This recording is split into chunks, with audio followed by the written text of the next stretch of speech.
Hi friends, welcome to ருசி kitchen. இன்னைக்கு நம்ம ருசி கிச்சன்ல பால் கொழுக்கட்டை எப்படி செய்யறதுன்னு பார்க்க போறோம். ரொம்பவே சூப்பரா செஞ்சிடலாம் ஃப்ரெண்ட்ஸ். டேஸ்ட்டுமே ரொம்பவே அருமையா இருக்கும். வாங்க அந்த ரெசிபி எப்படி செய்யறதுன்னு பார்த்துடலாம்.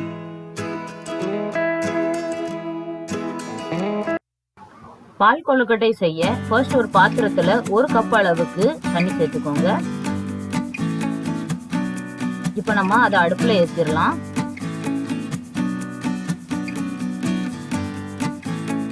தண்ணி நல்லா கொதிக்கட்டும். அதுக்கப்புறம் நம்ம ஸ்விட்ச் ஆஃப் பண்ணிடலாம். இப்போ நம்ம ஸ்விட்ச் ஆஃப் பண்ணிடலாம். இப்போ ஒரு பவுல்ல 1 கப் அளவுக்கு அரிசி மாவு சேர்த்துக்கோங்க. அப்புறம் ஒரு சிட்டிகை உப்பு சேர்த்துக்கிறேன். இது எல்லாத்தையும் சேர்த்து நல்லா கலந்து விட்டுறலாம்.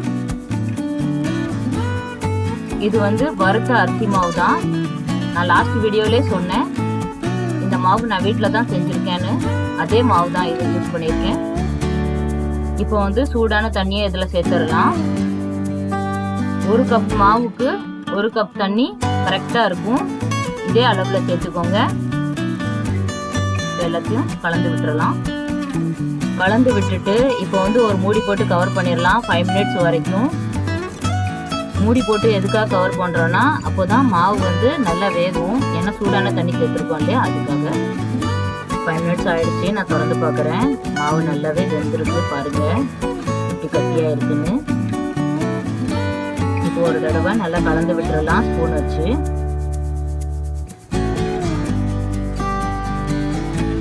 இப்போ இதுல கொஞ்சம் கொஞ்சமா மாவு எடுத்து நம்ம உருண்டை பிடிச்சிடலாம். சின்ன சின்ன பால்ஸா பண்ணிக்கோங்க.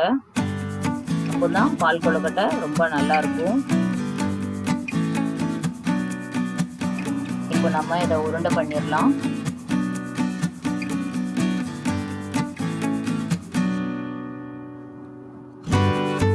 உருண்டை பண்ணியாச்சு. ஒன்று ரெடி ஆயிடுச்சு. இதே மாதிரி எல்லாத்தையும் செஞ்சிடலாம்.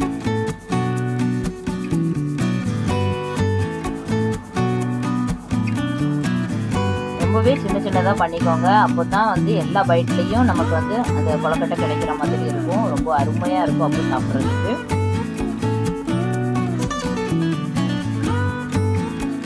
ரெண்டாவது உருண்டையும் ரெடி ஆயிடுச்சு. இப்போ எல்லா மாவையும் இதே மாதிரி உருண்டை பண்ணிடலாம்.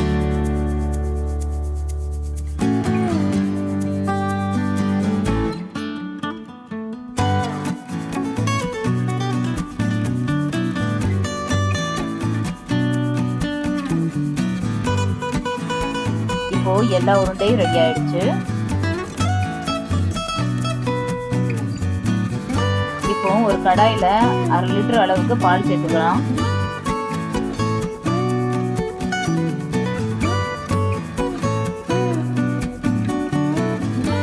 இப்போ இது கொதி வரட்டும்.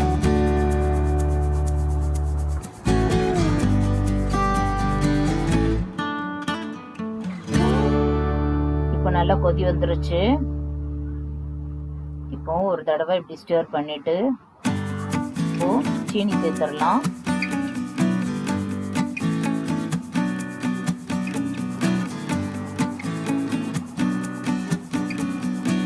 இப்போ 3/4 கப் அளவுக்கு நான் சர்க்கரை சேர்த்துக்கிறேன். அதையும் சேர்த்து நல்லா மிக்ஸ் பண்ணிடலாம்.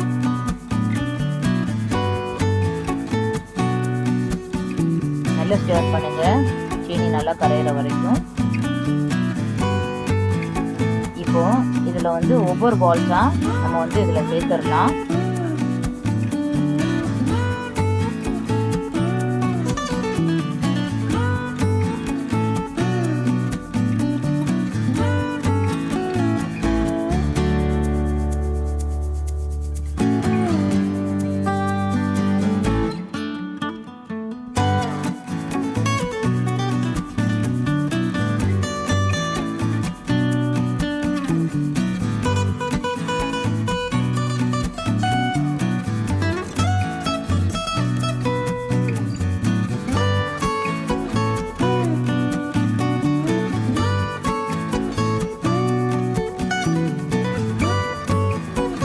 இதை மெதுவா இப்படி கலந்து விட்டுறலாம்.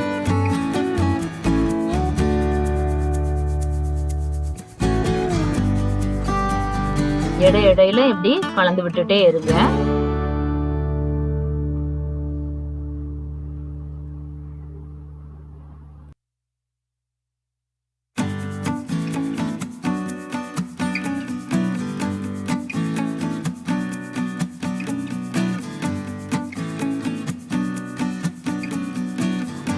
இப்போ இதில் நான் 3 ஏலக்காயை தட்டி சேர்த்துருக்கேன்.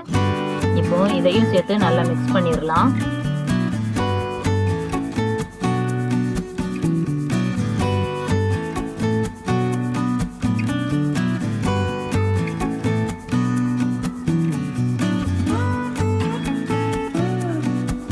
இப்போ ஒரு பேன்ல 1 ஸ்பூன் அளவுக்கு நெய் சேர்த்துக்கலாம். நெய் நல்லா உருகுனதும் இதுல நாம இப்போ தேங்காய் பூ சேர்த்துக்கலாம். இப்போ தேங்காய் பூ சேர்த்துடலாம்.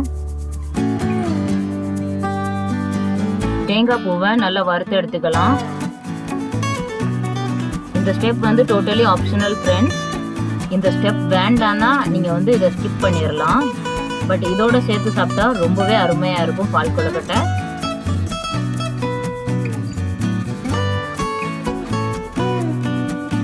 இப்போ நல்லா வறுத்தாச்சு. இப்போ நம்ம வந்து இதையும் பால் கொழுக்கட்டையில சேர்த்துடலாம்.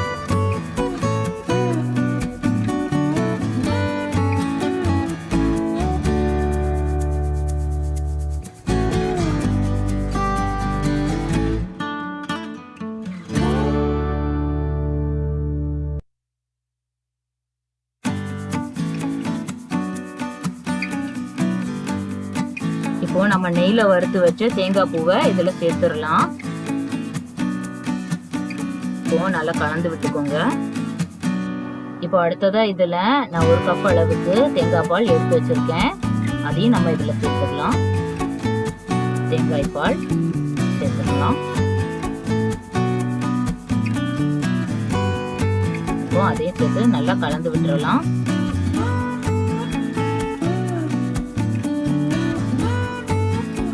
அவ்வளவுதான் ஃப்ரெண்ட்ஸ். நம்ம இப்போ ஸ்விட்ச் ஆஃப் பண்ணிடலாம்.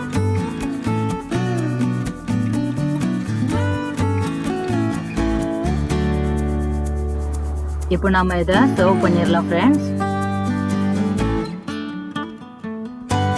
ரொம்பவே அழகா ரெடியா இருக்கு பாருங்க.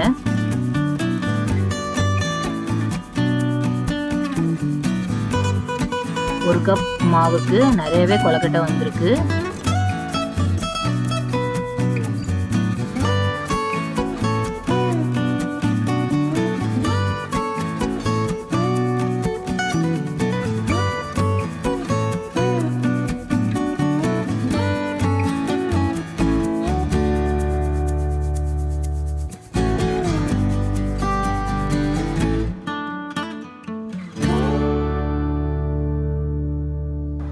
ஓகே வியூவர்ஸ், உங்க எல்லாருக்கும் இந்த ரெசிபி ரொம்ப பிடிச்சிருக்கும்னு நான் நம்புறேன். அப்படி பிடிச்சிருந்துச்சுன்னா லைக் பண்ணுங்க, உங்க ஃப்ரெண்ட்ஸுக்கும் ஷேர் பண்ணுங்க. வீட்டில் ட்ரை பண்ணி பார்த்துட்டு எப்படி இருந்துச்சுன்னு கமெண்ட் செக்ஷன்ல கமெண்ட் பண்ணுங்க. மறக்காம ருசி கிச்சன் சேனலை சப்ஸ்கிரைப் பண்ணுங்க. அது பக்கத்துல இருக்க பெல் ஐக்கானும் பிரஸ் பண்ணுங்க. நெக்ஸ்ட் வீடியோல உங்க எல்லாரையும் சந்திக்கிறேன். பாய். தேங்க்யூ ஃபார் வாட்சிங்.